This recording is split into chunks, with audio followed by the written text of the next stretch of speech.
So I had a lot of people reach out to me in the comments and ask me for a little bit more detail about the aero restoration project, primarily wanting to find out a little bit more about, what was the total cost, how did that all break down. So let me break it down for you.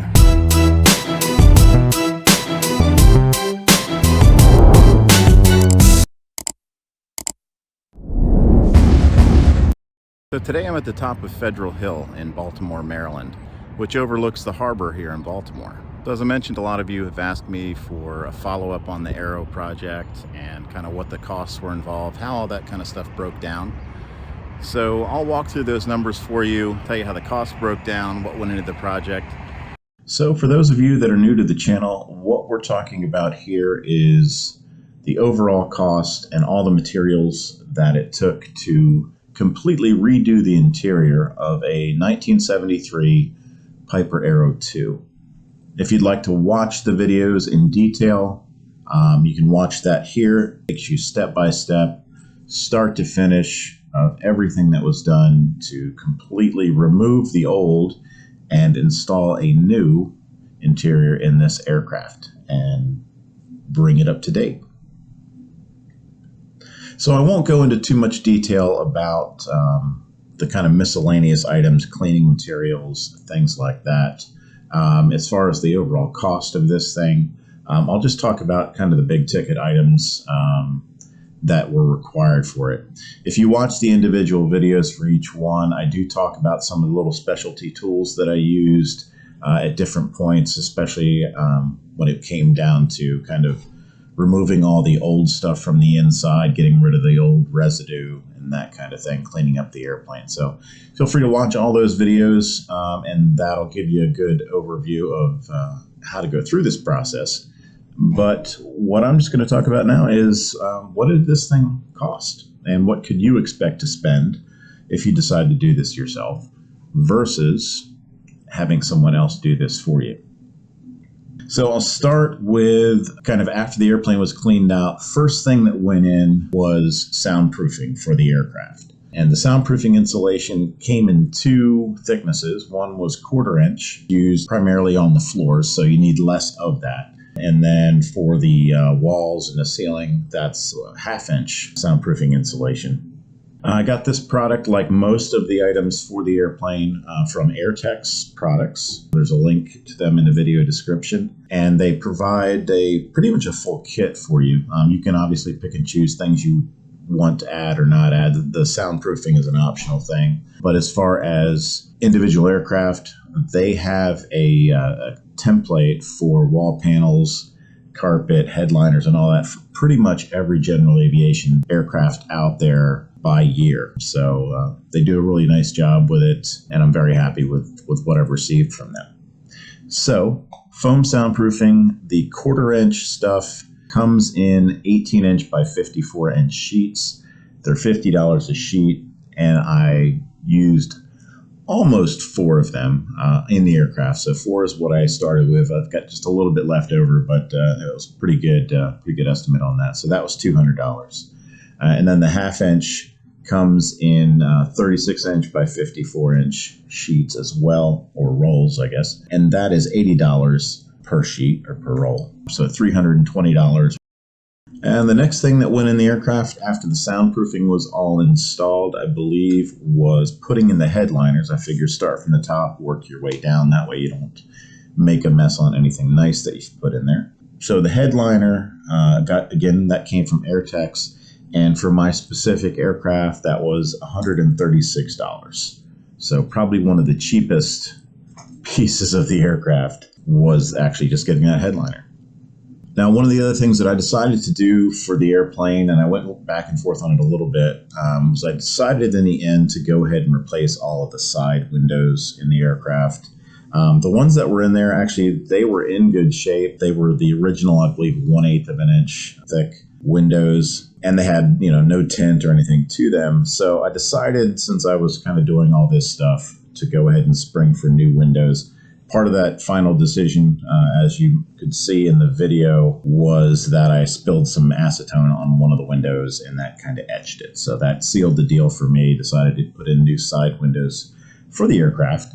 I ended up ordering the windows from Knots to You, but as I mentioned in the video, the windows actually ship from Great Lakes Aero. And I later realized that I could have saved a little bit of money had I gone direct to Great Lakes Aero and bought them there. They were just a little bit cheaper. So what did it end up costing, though, for the windows? So the big front window for the pilot side, that was $688. And then the window for the passenger side up in the front that goes in the door, that was $270. And then the next windows aft, left and right, those were, $516 for the pair. And then the small rear windows all the way in the back, those were $390 for the pair. So just shy of $2,000 worth of windows.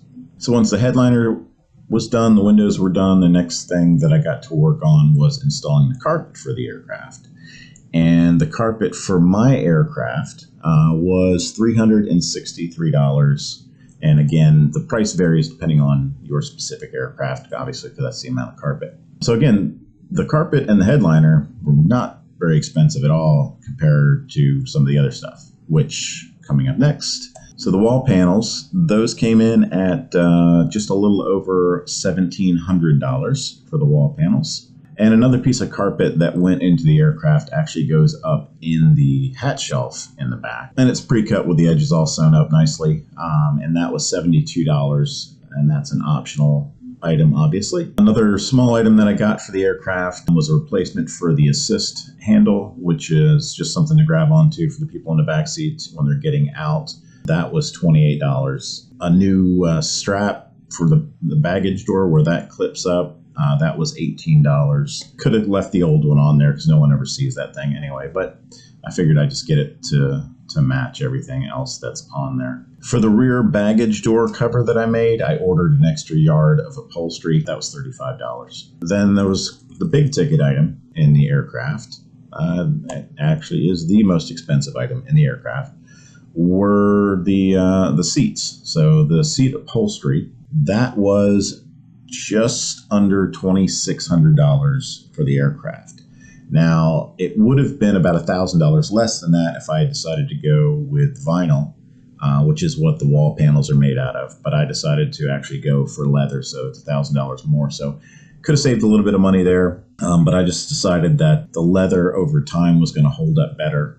As I kind of talked about in the video with the seats, that the vinyl, if you look at the old original seats that were in there, the parts on that were vinyl, over time they kind of get a shiny look to them, and they just don't look very nice after a while, just from all the use. Whereas the side panels, they don't really see any of that kind of wear. So even AirTex recommends just sticking with vinyl for your side panels. Don't spend the extra money on leather for that. But I decided it was going to be a nice upgrade for the aircraft, so I went ahead and spent that. So all in, about $8,000 is kind of the all in for all the new stuff that's in the aircraft. So I hope that was all useful for you. If you're working on a project similar to this, or if you're getting ready to start on a project like this, I've had a few people reach out to me in the middle of projects and ask me a few questions about, what did I use here and what did I do there? Feel free to reach out anytime with questions like that. And also, if you are doing a project like that, share it in the comments. Even if you don't have questions, if you just want to share what you're working on, put that in the comments below. I'd love to see it. My email address is also on the site there. It's blueskyflight@outlook.com. If you've got pictures or something of your project that you want to share, feel free to send those in, and maybe at some point I'll kind of put together a video showing some of the different projects different people are working on, just kind of share with the community there just a little bit. Well, there you have it, guys. Hopefully that answered most of your questions. If you've got any more, feel free to just leave those down in the comments below, and I will get back to you on all of that. If you enjoyed the content, as always, don't forget to subscribe to the channel. Give us a thumbs up if you liked it. Tell your friends. And just so you know, I decided which airplane I'm going to build. That'll be coming up soon. Thanks for watching. We'll see you on the next video.